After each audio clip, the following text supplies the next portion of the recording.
매년 5월 달이 되어지면 개인 사업을 하는 분들에게는 부담스럽게 다가오는 달입니다. 왜냐하면 종합소득세를 신고해야 되는 달이기 때문에 그렇습니다.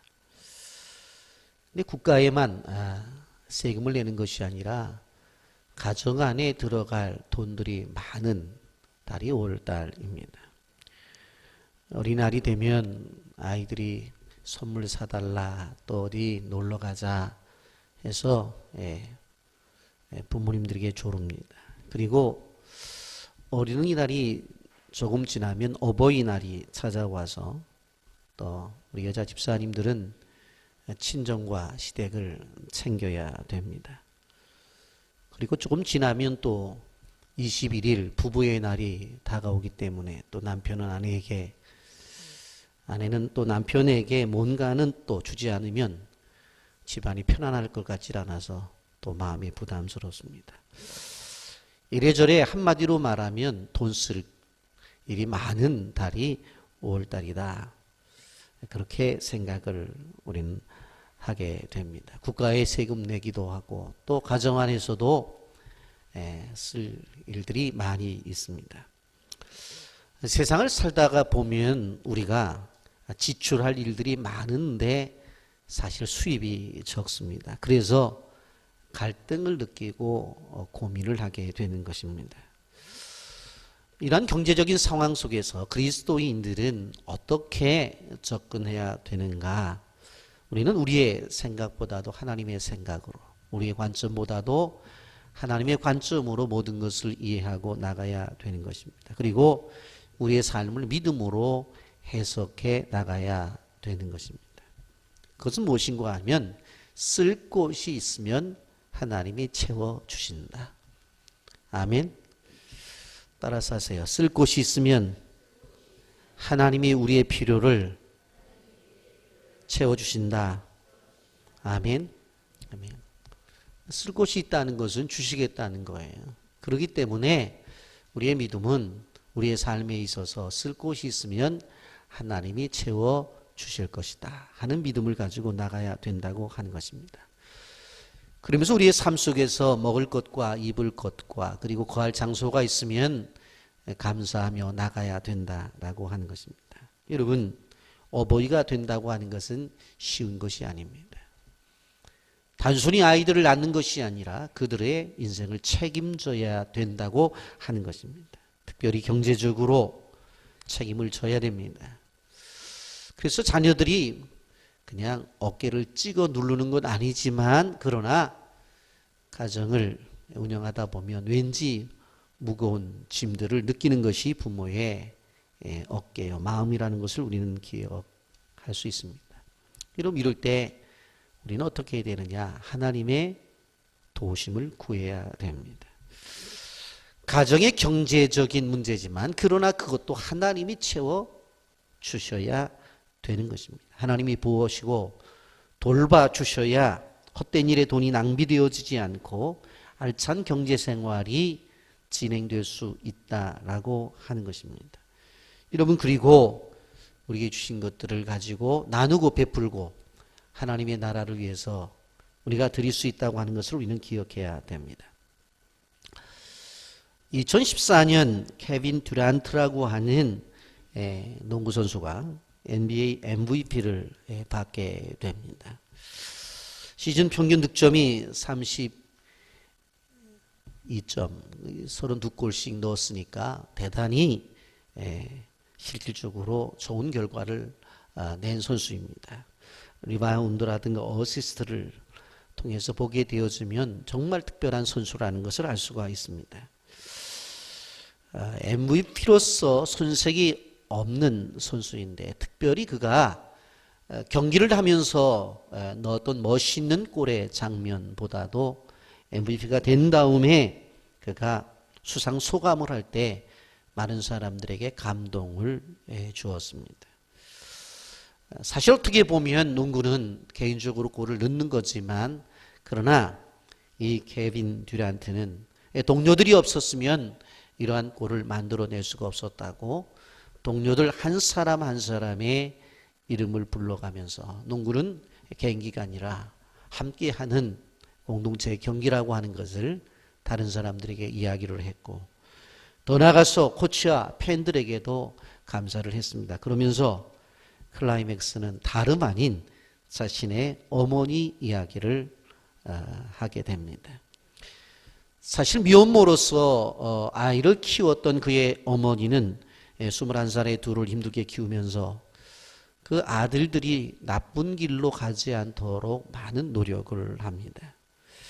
듀란트는 나중에 고백을 보게 되어지면 바로 마치 박스 안에 갇혀 있었던 느낌이었다. 엄마가 정해준 그 박스 안에서 자랐기 때문에 다른 흑인 아이들은 마약상이나 깽단으로 빠지는 일들도 있었지만 엄마가 정해준 그 안에서 그는 살면서 힘들었지만 오늘의 훌륭한 선수가 될 수 있었다라고 그렇게 고백을 합니다. 그가 수상 소감을 이야기하며 자신의 진정한 MVP는 어머니라고 그렇게 외칠 때에 경기장 안에 있었던 모든 관중들이 일어나서 박수 갈채를 치고 많은 사람들이 눈물을 흘렸습니다. 영상을 보고 말씀을 계속하겠습니다. Kevin Durant, member of the Oklahoma City Thunder, you are the NBA most valuable player. Congratulations. An easy two. Durant with his second field goal.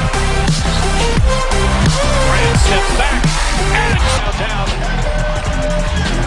Finds its way. Another block from Durant. Block one leg. And here comes Iguodala. Durant for three. Still made the bucket. Near turnover. Got away. Not good recognition that time for Brooklyn. Great crossover by Durant and Looney will.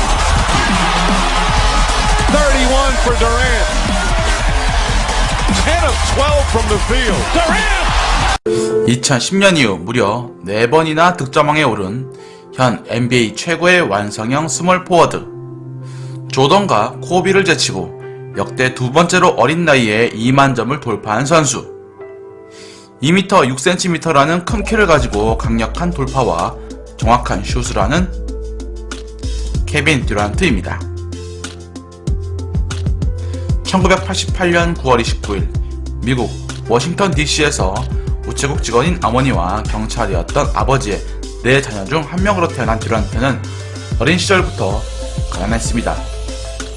듀란트는 어릴 적 아버지와 이별해야 했고 어머니는 홀로 우체국 말단 직원으로 아이들을 키워야 했던 싱글맘이었습니다. 독실한 기독교 신자였던 듀란트는 고등학교도 기독교 고등학교로 진학을 했습니다. I wouldn't be here with all you guys, without all you guys. And last, my mom.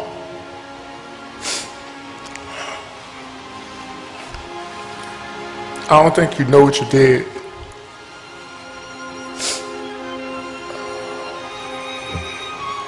You had my brother when you were 18 years old. 3 years later, I came out. We were stacked. The odds were stacked against us. Single parent with 2 boys by the time you were 21 years old. Everybody told us we weren't supposed to be here. We moved from apartment to apartment by ourselves. One of the best memories I had is when we moved into our first apartment. No bed, no furniture. And we just all sat in the living room and just hugged each other. Because that's what we thought we made it. And when something good happens to you, I don't know about you guys, but I tend to look back to what brought me here. And you wake me up in the middle of the night in the summer times, making me run up a hill, making me do push-ups, screaming at me from the sideline of my games at 8 or 9 years old. We wasn't supposed to be here. You made us believe. You kept us off the street, put clothes on our backs, food on the table. When you didn't eat, You made sure we ate. You went to sleep hungry. You sacrificed for us. You the real MVP.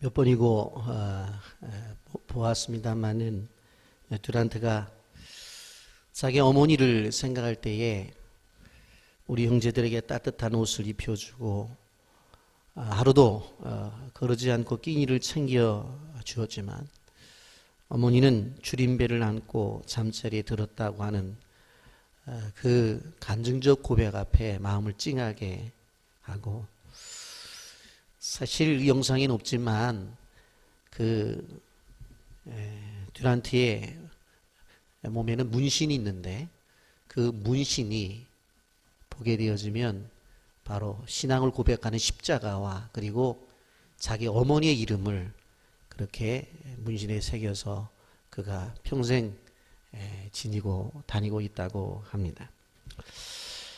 여러분, 오늘은 어버이 주일로 우리가 지키고 있습니다. 사실 세상에 있는 모든 부모들이 자녀를 향한 바람이 있습니다만은 성경은 우리에게 믿음의 부모가 되라 그렇게 요구를 합니다. 여러분, 우리는 성경 속에 많은 부모들이 있지만 그 중에 한 어머니를 살펴보고자 합니다. 바로 한나라고 하는 여인입니다. 우리는 이 한나라고 하는 여인을 보면서 우리가 부모로서 이렇게 될 수만 있다고 한다면 정말 이 시대 속에서도 우리가 사무엘 같은 인물을 만들어낼 수 있다라는 생각을 가지면서 오늘 말씀을 우리가 통해서 은혜를 나누고자 하는 것입니다. 여러분, 한나는 원래 아이를 낳지 못하는 여인이었습니다. 그로 인해서 남편이 분인나라고 하는 아내를 얻어서 자녀를 얻었기 때문에 그 사실 앞에 이 여인은 늘 마음의 아픔을 지니고 살았던 것입니다. 그래서 15절 말씀에 보면 나는 마음이 슬픈 여자다 그렇게 고백을 합니다. 그리고 11절에 보면 여종의 고통을 돌아보시고 라고 말씀하시는 것을 보면 여인이 늘 마음의 고통을 지니고 살았던 것을 우리는 알 수가 있습니다. 그래서 오늘 성경 10절 말씀에 보면 한나가 마음이 괴로워서라고 말씀을 하는 것을 보면 늘 괴로운 상태 속에서 매일매일 살아왔다 하는 것을 우리는 보게 되었습니다. 여러분, 100명의 부모가 있다면 100명 다 물어보면 100가지의 고민이 있고, 또 100명의 자녀를 키우는 부모가 있다고 한다면 그 부모에게 물어보면 자식 한 사람 한 사람에게도 다 고민거리가 있는 것입니다. 오늘 주일 예배에 나왔지만 우리가 정말로 기쁜 찬양을 드리고 말씀을 들을 때 아멘으로 화답을 하고 서들들과의 교제 속에서 웃는 얼굴로 대하지만 그 마음속 깊은 곳에 남모를 그러한 고민거리들이 다 있다고 하는 것을 우리는 알고 있습니다. 여러분, 이러한 삶을 살아가는 우리들에게 오늘 주시는 말씀이 무엇입니까? 한나가 괴로운 일로 고통을 받을 때에 엘가나가 위로를 해줘요. 남편의 위로만큼 더 큰 위로가 어디 있었겠어요. 그런데 그 위로가 되지를 못했습니다. 1장 8절 말씀 보면 그의 남편 엘가나가 그에게 이르되 한나여 어찌하여 울며 어찌하여 먹지 아니하며 어찌하여 그대의 마음이 슬프냐 내가 그대에게 10 아들보다 낫지 아니하냐 하니라. 이 본문 말씀을 보면 남편 엘가나가 참 잘해 주었던 것 같아요. 그래서 어찌하여 3번이나 반복을 하면서 묻잖아요. 아니 당신 왜 울고 있어? 어째서 그렇게 밥도 안 먹고 왜 그렇게 슬픈 기색을 하고 있냐고 끊임없이 묻는 거예요. 여러분, 그런데 한나에게는 남편도 해결해 줄 수 없는 아픔이 있었기 때문에 그렇습니다. 여러분, 아이가 생기지 않는 것은 이 한나 스스로 해결할 수 있는 문제가 아니었어요. 아이가 생기지 않는 것은 남편 엘가나가 해결해 줄 수 있는 문제가 아니었다고요. 그렇기 때문에 남편이 위로를 하고 위로를 해 주어도 그게 해결되지 않는 겁니다. 그래서 한나는 힘이 드니까 울면서 식사도 하질 않아요. 1장 7절 보면 그가 울고 먹지 아니하니. 물론 그렇다고 해서 문제가 해결되는 것은 아니에요. 그러나 그가 할 수 있는 것은 무엇이었어요? 바로 우는 것이었어요. 그리고 그가 할 수 있는 것이 뭐예요? 식사를 거르는 것이었어요. 여러분, 남편의 도움도 위로도 위로가 되지 아니할 때에 한나가 선택한 것이 있습니다. 그것은 무엇인가 하면 하나님 앞에 나아갔다고 하는 것입니다. 사무엘상 1장 10절에 이렇게 말을 하죠. 한나가 마음이 괴로워서 여호와께 기도하고 통곡하며 그랬어요. 이제는 사람들에게 울 일이 아니다. 이것은 내가 하나님 앞에 나가서 울어야 될 일이다. 내가 이것은 아무리 남편이 위로하지만 남편에게 나가서 해결될 문제가 아니다. 하나님 앞에 나가야 된다. 마음이 괴로워서 여호와께 나가요. 그리고 기도해요. 통곡의 기도를 드립니다. 여러분들은 마음이 괴로울 때 어떠한 모션을 취하는지, 우리가 인생을 살아가면서 괴로울 때에 정말 하나님 앞에 나와 통곡을 하며 하나님 앞에 기도를 하고 있는지, 오늘 한나가 기도할 때에 제사장이 와서 술이 취한 것으로 오해할 정도로 그렇게 미친 듯이 기도를 했는데 그런 모습이 우리에게 있는지 하는 물음입니다. 사람들은 마음이 괴로울 때 도피하려고 해요. 어떤 사람들은 괴로우면 밤새 술을 마시고 술로 도피하는 사람들이 있어요. 어떤 사람들은 그냥 영화관으로 TV로 드라마를 보면서 집중하려고 해요. 어떤 사람들은 여행을 통해서 모든 것을 잊어버리려고 해요. 그렇다고 해서 그게 잊어버리든가, 우리는 우리 자신을 향해서 질문을 해봅니다. 그렇다고 해서 그 문제가 해결되던가요? 여러분, 우리가 이 본문을 통해서 알 수 있는 것은 무엇인가 하면, 한나가 보여준, 성도들에게 보여준 본은 무엇인가 하면, 인간이 해결할 수 없는 문제, 이런 문제를 하나님 앞에 가지고 나가서 해결을 받으라고 하는 것입니다. 여러분, 우리는 한나가 이런 기도를 드려서 아들을 얻게 되었다는 것을 우리는 다 알고 있습니다. 여러분, 아이를 낳지 못했기 때문에 이 여인은 통곡을 했어요. 남편의 사랑을 빼앗긴 것 같은 아픔이 있었어요. 그래서 괴로운 마음을 가지고 와서 기도를 했어요. 그런데 하나님께서 그 기도를 들어주셨다라고 하는 것입니다. 여러분, 그런데 그러한 기도의 과정 속에 보게 되어지면 한나가 기도를 하게 될 때 뭐라고 기도를 해요? 이 아이를 주시면 하나님께 바치겠다고 하는 서원 기도를 드리는 것을 보게 되어집니다. 그만큼 한나의 마음이 간절했다는 거예요.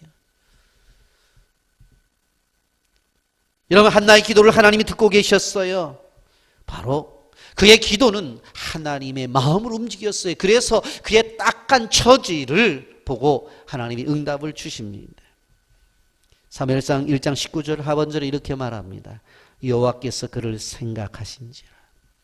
하나님께서 이제 한나를 생각하셨다고 말씀하고 있습니다. 딱한 처지에 있는 한나를 생각하세요.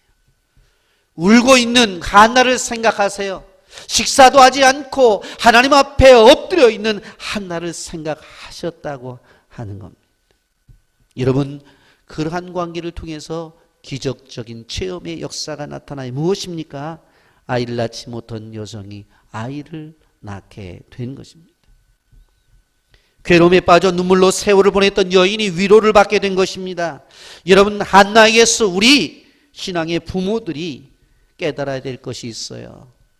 이러한 기도가 비밀 병기라고 하는 것입니다. 우리의 모든 문제를 해결해 주실 분은 하나님이세요. 그런데 그 하나님이 해결해 주시는데 하나님께 나아가는 방법이 뭐예요? 기도라고 하는 방법으로 나가야 된다고 하는 것입니다. 세상을 살아가면서 많은 사람들이 이야기해요. 지혜도 필요하다. 그리고 남들을 사랑하는 사랑도 필요하다. 돈도 필요하다. 다 필요해요. 그러나 세상을 살아가면서 그리스도인들에게 가장 필요한 것은 하나님 앞에 기도입니다. 우리가 생각해 보면 좋은 부모가 되기 위해는 너무나 오류가 많아요. 그러므로 신앙을 가진 부모들이 그 부족한 점을 채우기 위해서 해야 될 것은 무엇인가 하면 기도라고 하는 것을 우리는 기억해야 돼요. 믿음의 부모라고 하는 것은 다른 것이 아니라 기도하는 부모를 믿음의 기도라고 말씀을 드릴 수가 있습니다. 우리는 세상을 살아가면서 세상 속의 부자들을 보면서 부러워하죠. 삼성의 이재용 부회장을 보면서 아버지를 잘 만나 재벌이 되었다. 소위 말하는 금수저라고 말을 하잖아요. 여러분, 그러니까 저렇게 떵떵거리며 살지 그렇게 생각하잖아요. 우리가 생각해 봐야 될 것은 무엇입니까? 성도에게는 무한한 자원을 가지고 계신 하나님 아버지가 우리의 아버지라는 사실을 기억해야 돼요. 그 아버지에게 찾아가서 구하면 하나님이 모든 것을 주신다고 하는 것에 대한 믿음을 가져야 된다고 하는 것입니다. 여러분, 하나님 앞에 나와 기도할 때 하나님은 우리를 생각하시고 우리의 필요를 채워 주신다고 하는 것입니다. 우리의 자원은 뭐예요? 기도해요.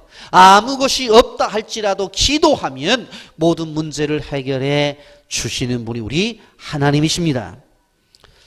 여러분, 부산에서 가장 큰 교회가 수영로 교회라고 하는 우리 교단의 교회인데, 부산뿐만 아니라 우리나라에도 대표적인 교회입니다. 그 교회를 개척해서 세운 분이 바로 정필도 목사님이라고 하는 분입니다. 지금은 은퇴하셨지만 바로 하나님께서 그의 기도를 어떻게 들어주셨는지 그의 간증을 통해서 보면 하나님의 응답이 이루어짐에 대해서 우리는 볼 수가 있습니다. 6학년 때에 너무 어려워서 중학교를 갈 형편이 못 되었습니다. 그래서 두꺼운 이불을 뒤집어 쓰고 두 손을 움켜잡고 간절히 기도를 했어요. 두 가지 기도를 했는데, 하나는 우리 집안이 예수 믿는 가정이 되게 해달라고, 또 하나는 내가 중학교에 좀 들어갈 수 있게 해달라고. 그런데 너무나 열심히 기도를 해서 그 추운 겨울에 두 손에 땀이 날 정도로 기도를 했다고 합니다. 하나님, 입학금을 주시면 내가 중학교에 갈 수 있습니다. 입학금을 주십시오. 그리고는 시험을 치렀어요.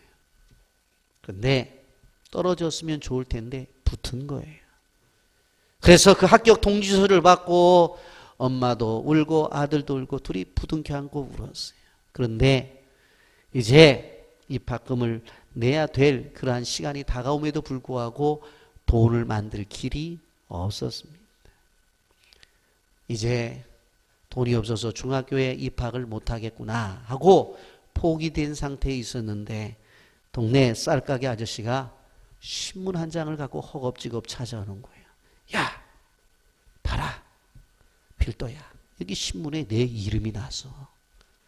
근데 신문에 보니까 경기중학교에 그 정필도라는 이름이 있는데 바로 장학생 명단에 들어가 있는 거예요.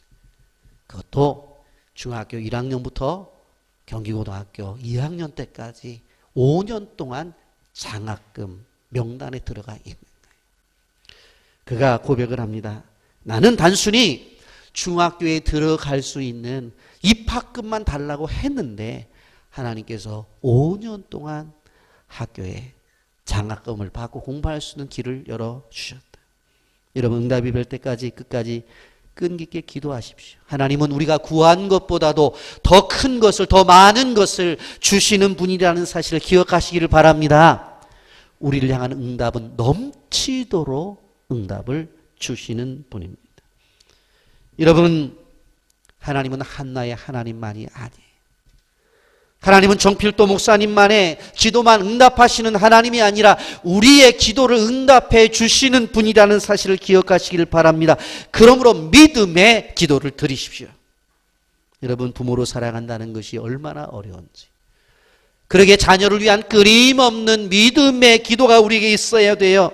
여러분, 사람으로서는 방법이 없다고 말을 해요. 사람으로서는 길이 없다고 말을 해요. 그러나 하나님 앞에 나와 기도하면 길이 생기고 방법이 생긴다는 것을 여러분들 기억하시기를 바랍니다. 왜요? 하나님은 불가능이 없으신 분이기 때문에.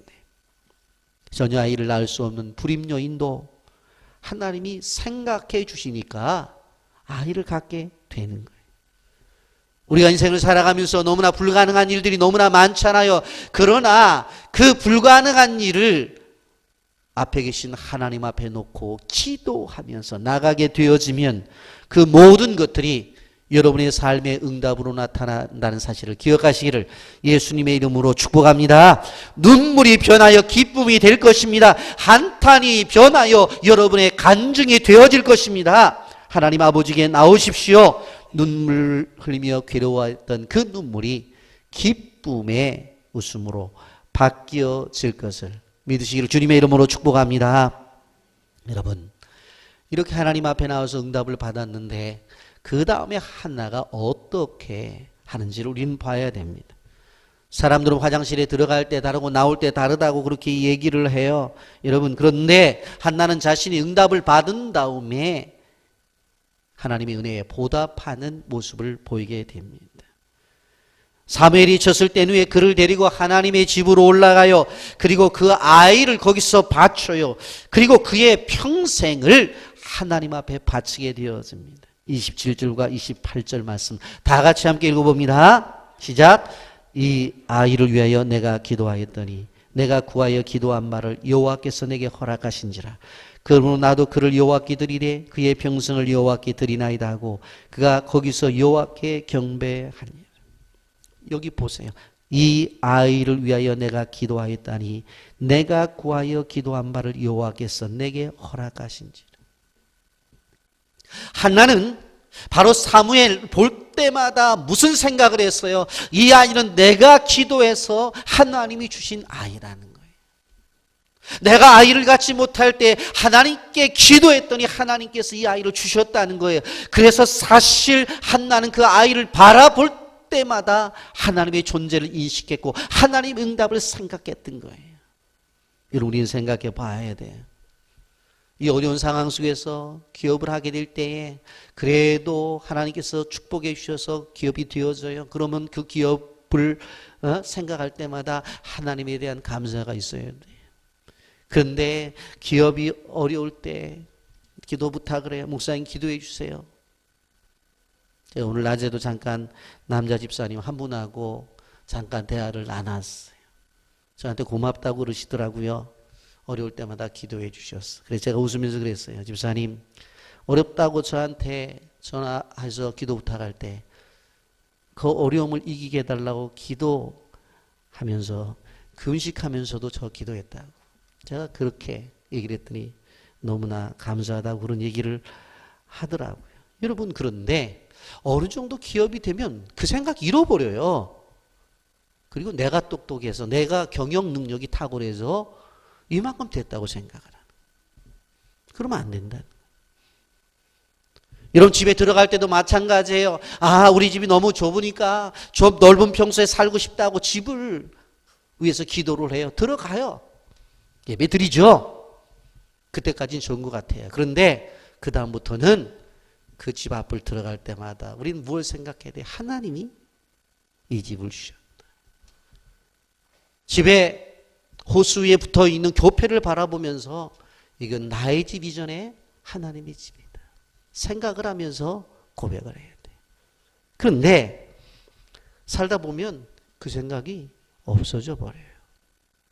우리의 문제가 뭡니까? 여러분, 한나가 뭐라고 말해? 이 아이를 위해 내가 기도하였더니 내가 구하여 기도한 바를 여호와께서 내게 허락하신지라. 그래서 기도해서 난 아이라. 기도해서 난 아이라.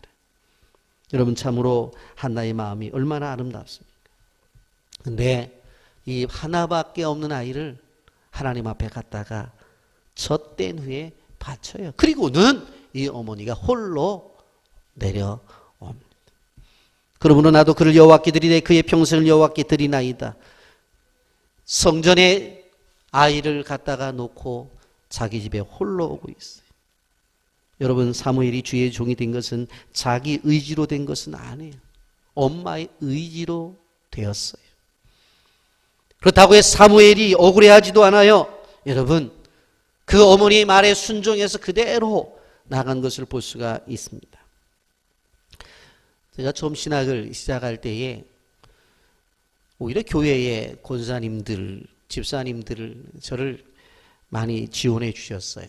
왜냐하면 제가 교회 생활을 정말 착실하게 했거든요. 학생 때도 주일낮, 주일 저녁, 수요일 예배, 그냥 틈만 있으면 새벽 기도에 교복 입고 가서 착실하게 했어요. 그랬더니 우리 교회 권사님들이 야, 기성아 너야말로 목사 돼야 된다. 그런데 저는 그 소리가 싫었어요.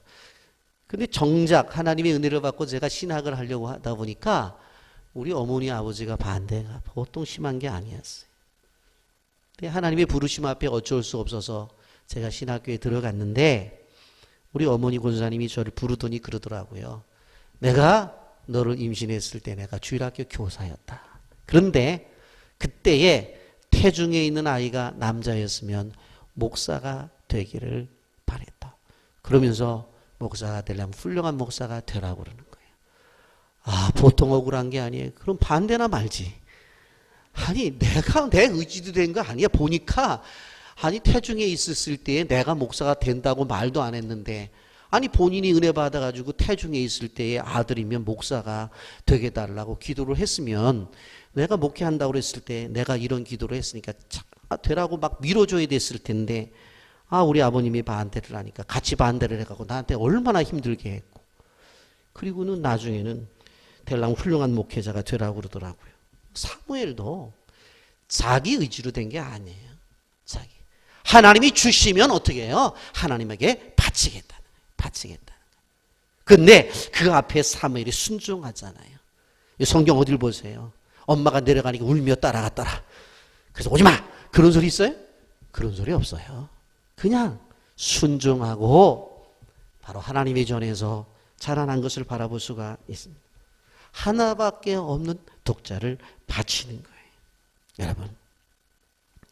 여러분, 한나는 하나님과 약속을 반드시 지켜내려고 하는 의지가 있었어요. 자기가 아들을 보지 못하는 서운함이 있어서도 성전에 바쳐서 그 아들이 평생 동안 성전의 생활을 해야 되는 그러한 것 때문에 자기 생활에 손해가 있다 할지라도 더 중요한 것은 뭐예요? 하나님과 나와의 약속이란 말이에요.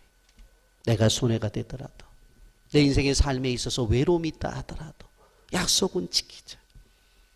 은혜를 보답할 수 아는 여인이었습니다. 성도는 이러한 자세가 있어야 된다는 것을 우리가 기억해야 됩니다. 시편 116편 2절 말씀에 보면 내게 주신 모든 은혜를 내가 여호와께 무엇으로 보답할 것인가? 나에게 주신 건강을 생각해 보니 은혜예요. 나에게 직장을 주신 것도 은혜란 말이에요. 내게 가족을 주신 것도 은혜란 말이에요. 그렇다고 한다면 은혜를 무엇으로 보답할 것인가? 늘 성도는 그 은혜에 대한 보답을 생각하면서 고민하며 살아가야 돼. 오늘 아침에 내가 눈을 떴으니 오늘 하루 내가 그 주님 앞에 어떻게 은혜를 보답할까? 하루를 정리하고 저녁에 잠자리 들면서도 하루를 지켜주셨는데 내가 어떻게 은혜를 보답할 것인가? 여러분, 사도 바울이 고린도전서 15장 10절에서 나의 나된 것은 다 하나님의 은혜라. 나의 나된 것은 다 하나님의 은혜라. 오늘 교육자들이 헌금송 했잖아요. 나의 나된 것은 다 하나님의 은혜라. 고백적 찬송이었습니다. 여러분, 은혜를 받았으면 은혜를 보답할 줄 알아야 돼요. 은혜를 받고 덤덤하게 살아가서는 안 된다고 하는 거예요. 여러분, 보답을 하지 않는 신앙은 클 수가 없어요. 성장할 수가 없어요. 성숙할 수가 없다고 하는 것입니다. 여러분, 우리가 기억해야 돼. 은혜는 물에 새기고 원수는 돌에 새긴다는 말이 있는데 잘못된 거예요. 여러분, 원수는 물에 새겨야 돼요. 그래서 흘러가 버려야 돼요. 그리고 은혜는 돌에 새겨야 돼요. 아까 우리가 영상을 보았지만은 케빈 듀란트가 어떻게 했어요? 자기 어머니의 이름을 가슴에 새겼다. 저는 그거 보면서 대단하다고 생각한 거예요. 단순히 농구를 잘하는 것이 아니라 그 십자가를 몸에 새기고 다니고 자기 어머니의 이름을 새기고 다니고 그리고 그 어려울 때 첫 번째 산 집 그 모양을 새겨갖고 다니더라고요. 여러분, 우리가 기억해야 돼요. 은혜에 보답하는 결단이 필요해요. 한나는 은혜에 보답하기 위해서 자기 아들을 바치는 결단을 합니다. 자기가 가장 아끼는 것을 바치는 결단을 해요. 과감한 것입니다. 요즘 말로 말하면 통 큰 결단이에요. 이런 하나님께 주신 은혜를 보답하는 믿음의 자녀들이요, 부모가 되기를 주님의 이름으로 축복합니다. 여러분, 신앙이라고 하는 것은 받은 것을 바로 기억하고 그 받은 것에 대한 반응이 있는 것이 신앙생활의 바른 모습입니다. 은혜를 받았다면 받은 만큼 하나님 앞에 되돌려 드려야 돼요. 기도 응답을 받으셨습니까? 그냥 잊어버리지 마십시오. 한나처럼 보답이 있어야 되는 것입니다. 하나님과 약속을 지키세요. 주님의 십자가의 은혜를 감격하고 있습니까? 그렇다고 한다면 바로 하나님 앞에 드려야 돼요. 사랑한다면 무엇을 내주어도 아깝지 않은 거예요. 여러분, 28절, 그러므로 나도 그를 여호와께 드리되 그의 평생을 여호와께 드리나이다 하고 그가 거기서 여호와께 경배하니라. 여러분, 바로 은혜를 받은 이 한나는 바로 아이를 데리고 가서 하나님 앞에 예배를 드려요. 이렇게 은혜를 받은 자는 예배자가 되는 거예요. 하나님을 사랑하는 표현이 뭡니까? 예배입니다. 여러분, 예배는 하나님과의 만남이에요. 그래서 신앙의 어떠한 것들보다도 예배가 중요한 거예요. 여러분, 우리가 하나님께 받은 은혜를 생각하며 주일 성수해라, 헌금을 드려라, 교회 명사를 해라, 전도를 해라, 여러 가지 신앙의 규칙을 내어놓고 이런 얘기 저런 얘기 하지만 그것보다도 가장 최우선되는 것이 무엇입니까? 바로 예배예요. 왜냐하면 예배는 하나님과의 만남이기 때문에. 그 무엇보다도 만남으로부터 은혜의 보답이 시작되어지는 거예요. 그래서 우리는 찬양 드립니다. 예배합니다. 찬양합니다. 주님만 날 다스리소서. 예배합니다. 찬양합니다. 주님 홀로 높임 받으소서. 예배합니다. 찬양합니다. 주님만 날 다스리소서. 예배합니다. 찬양합니다. 주님 홀로 높임 받으소서. 아멘입니까?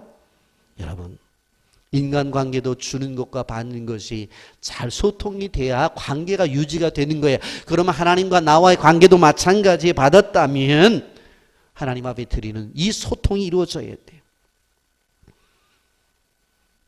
우리가 기도할 때 이것도 주고 저것도 주고 이것도 주시고 저것도 주시고 끊임없이 기도를 드려 받았다고 한다면 내가 가지고 있는 내면의 표현이 필요하고 외적으로 하나님 앞에 자기 드림이 있어야 된다고 하는 것입니다. 여러분, 어렸을 때 자녀들에게 많은 것을 베풀었죠. 그렇다고 한다면 그 자녀들이 성장하면서 뭐가 있어야 돼요? 부모에게 효도가 있어야 되는 거예요. 여러분, 아브라함의 인생을 우리가 보게 되어질 때에 여러 가지의 기점이 있는데 가장 큰 축복의 기점이 언제인 줄 아세요? 바로 모리아산에서 자기 아들을 드릴 때. 모리아산에서 바로 자기 아들을 드린 그 순간 이후부터 하나님의 축복이 폭발적으로 늘어나는 것들을 바라볼 수가 있습니다. 여러분, 한나는 독작을 하나님 앞에 드렸을 때 하나님이 가만히 계셨는 줄 아세요? 그렇지 않아요. 여러분, 사무엘상 2장 21절 말씀입니다. 다 같이 함께 읽어봅니다. 시작. 여호와께서 한나를 돌보시고 그로 하여금 임신하여 세 아들과 두 딸을 낳게 하셨고 아이 사무엘은 여호와 앞에서 자라나니라. 여러분, 사무엘 하나 바쳤더니 하나님께서 어떻게 했어요? 여기에 보면 삼남 이녀를 주셔요. 삼남 이녀를. 그리고는 큰아들 사무엘은 끊임없이 성전에서 자라난 것을 볼 수가 있습니다.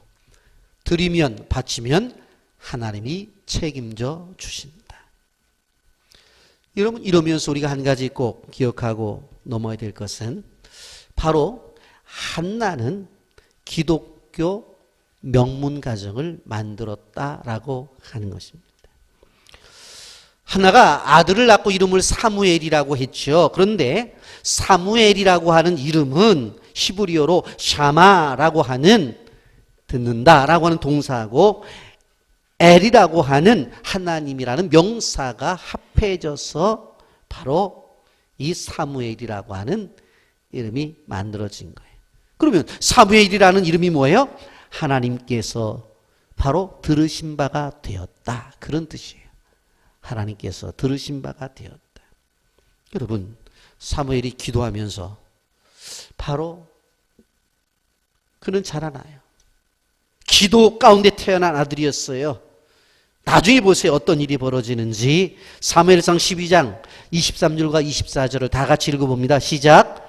나는 너희를 위하여 기도하기를 쉬는 죄를 여호와 앞에 결단코 범하지 아니하고 선하고 의로운 길을 너희에게 가르칠 것인즉 너희는 여호와께서 너희를 위하여 행하신 그 큰 일을 생각하여 오직 그를 경외하며 너희의 마음을 다하여 진실히 섬기라. 이스라엘 백성들이 사무엘에게 찾아와서 이렇게 부탁을 해요. 우리를 위해서 기도해 달라고. 그랬더니 사무엘이 뭐라고 말해요? 나는 너희를 위하여 기도하기를 쉬는 죄를 여호와 앞에 결단코 범하지 아니하겠다. 바로 성경 전체를 통해서 기도를 쉬는 것을 죄라고 말한 성경 구절이 이곳 한 군데예요. 그러니까 사무엘은 무슨 생각을 했어요? 기도를 쉬는 것이 죄라고 생각했어요. 왜 그래요? 자기는 기도 가운데 태어난 아들이기 때문에. 그래서 끊임없이 그는 기도하면서 자라나고 나중에 기도하면서 사역을 했던 것을 볼 수가 있습니다. 여러분, 한나의 아들 사무엘이 행한 일들을 보세요. 사무엘 7장에 가보면 민족을 회복시키시죠. 보면 사무엘 시대 당시에 이스라엘은 어땠습니까? 블레셋과의 전쟁에서 패한 다음에 20년 동안 블레셋의 지배하에 있었습니다. 성지라고 말했던 세겜 땅과 그리고 실로 역시 블레셋의 소유가 되어져 버렸어요. 하나님의 법궤는 기랏 여아림에 들어간 뒤로 20년 동안이나 블레셋 족속의 지역에 있었던 것입니다. 이스라엘의 지도자라고 하면 지도자가 될 만한 사람이 없었던 거예요. 그때에 한나의 아들 사무엘이 나타나잖아요. 그리고는 이스라엘 백성들을 우상에서 돌아오게 합니다.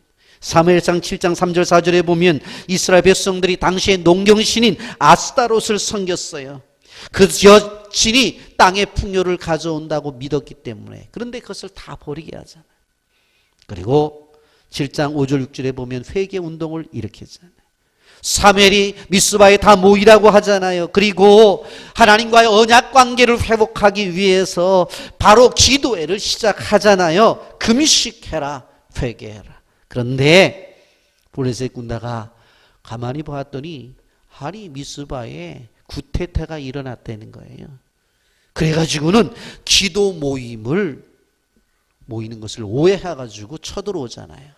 그때에 사무엘을 중심으로 해서 어떤 일이 일어나요? 하나님 앞에 예배를 드리잖아요. 그랬더니 하나님께서 알아서 블레셋 군대를 치고받고 해서 다 전멸을 시켜버려요. 승리가 나타납니다. 그 장소를 기념비를 세워서 뭐라고 말을 했어요? 여호와께서 여기까지 우리를 도우셨다는 에베네셀 기념비를 세우게 됩니다. 여러분, 이스라엘 민족의 신앙을 회복시키고 그리고 블레셋과의 관계 속에서 하나님의 축복된 백성으로 다시 세우는 것을 누가 해요? 사무엘이에요. 그럼 사무엘이 누구 아들? 한나의 아들이에요. 한나의 아들. 또 한 가지 새 역사를 쓰게 되어집니다. 여러분, 사무엘이 시작되어진 때가 언제예요? 사사시대가 끝날 때예요. 그래서 사무엘을 사사라고도 말을 하는 거예요. 그런데 주변의 왕들이 나와서 정치를 하니까 백성들이 왕을 달라고 요구를 하죠. 그때 사무엘이 하나님과의 관계 속에서 응답을 받고 누구에게 왕권을 줍니까? 바로 사울 왕을 초대 왕으로 세워요. 누가 세우는 거예요? 사무엘이. 근데 사무엘이 사울을 왕을 세우지만 사울이 잘못했을 때에 하나님께서 바로 이새의 집에 인도하셔서 어린 다윗에게 안수를 주고 왕을 세웁니다. 그게 누가예요? 사무엘이 세우는데 누구의 아들? 한나의 아들. 그래서 사사 시대가 지나고 이제 왕권 시대가 시작되어지는 시작을 누가 해요? 한나의 아들 사무엘이 시작하는 거예요. 믿음의 가문 세우잖아요. 그리고 또 하나님의 사람을 키워요. 여러분 사무엘상 19장에 넘어가 보면 어떤 일이 있어요? 여러분 엘리야와 엘리사 시대에도 길갈과 베델과 여리고 등의 많은 선지생도를 키웠던 것처럼 이 사무엘도 어떻게 합니까? 라마에 가서 바로 학교를 세우고 그곳에 어떻게 해요? 학생들을 모집하고 신학생들을 키워내는 것을 바라볼 수가 있습니다. 여러분 우리가 볼 때 이 사무엘이라는 인물이 단순한 선지자가 아니라 20년 동안 블레셋 땅에 묶여있던 그들을 회복시키고 그리고 사사시대가 끝나고 다시 왕권시대가 되어질 때에 바로 두 왕에게 안수를 준 사람으로 그리고 일꾼들이 없는 그런 상태 속에서 오랫동안 블레셋 치하에 있었기 때문에 무너진 지도자를 키우기 위해서 요즘 말로 말하면 신학교를 세워서 바로 지도자를 양성하는 사람이 되었다라고 하는 것입니다.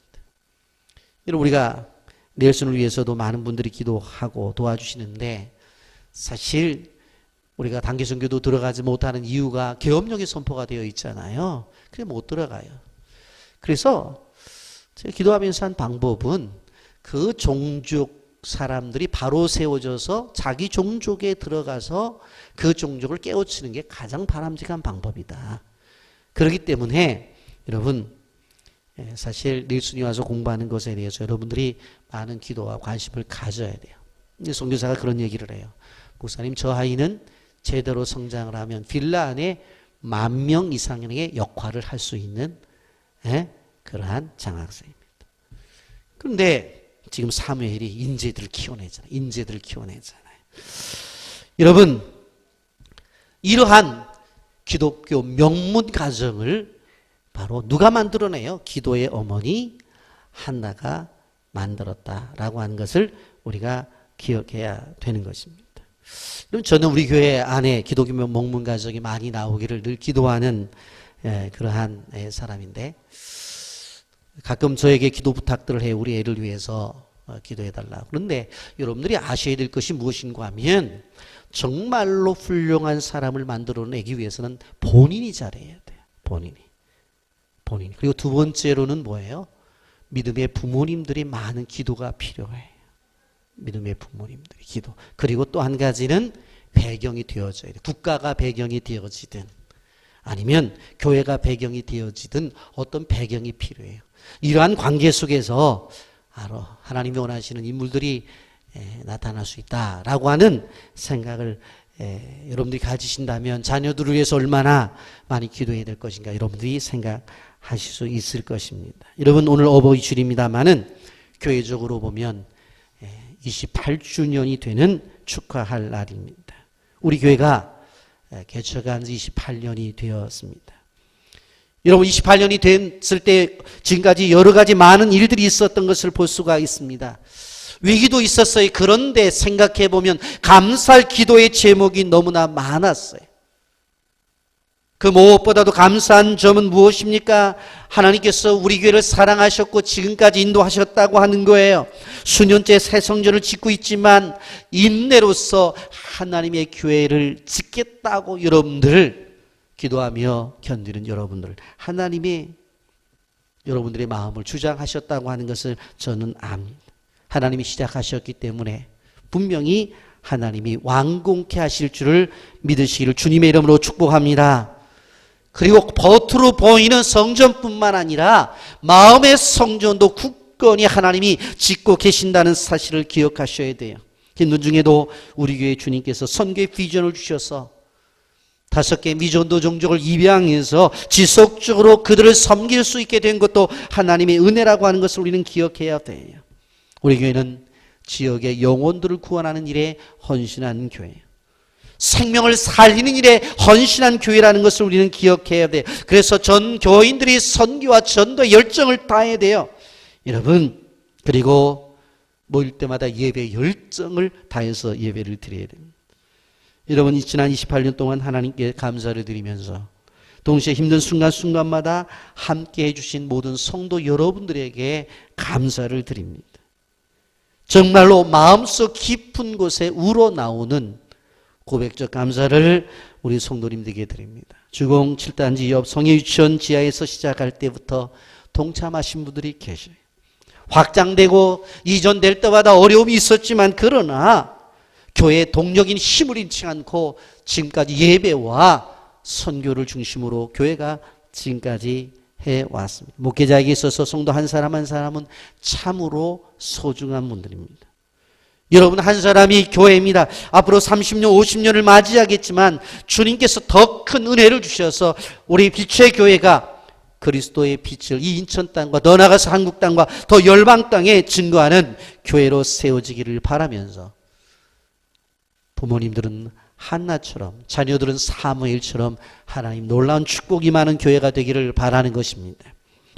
여러분 우리가 예전 같으면 기념일날 미역국 끓여서 교회 생일이라고 우리가 미역국 먹었는데 교회가 준비를 못하니까 우리 학생부에서 집에 가서 미역국 끓여 먹으라고 오늘 나갈 때마다 이쁜 미역을 주실 것입니다. 제가 얘기도 하지 않았어요. 그런데 어떻게 그 많은 선물들 가운데서 미역이 선택되었는지, 그리고 여러분 나가다 보면은 이렇게 세상에 아름다운 미역이 있을까 할 정도로 아름다운 미역을 하나씩 드릴 텐데 꼭 가지고 가셔서 교회 생일을 여러분들 가정에서 하시기를 바랍니다. 말씀을 정리합니다. 어버이로 살아가는 거 힘들어요. 그 문제를 해결하는 것은 기도예요. 자녀로 살아가는 것도 힘들어요. 그 문제를 해결하는 것도 뭐예요? 기도라고 하는 것을 기억해야 돼요. 믿음의 가문을 세워나가는 것은 기도의 어머니 한나와 순종하는 사무엘을 통해서 이루어 나갔다고 하는 것을 기억하면서 우리 빛의 교회 모든 성도님들의 가정은 신앙의 명문 가정들을 세워나가기를 예수님의 이름으로 축복합니다. 아멘. 거룩하신 하나님 아버지 은혜와 사랑을 감사합니다.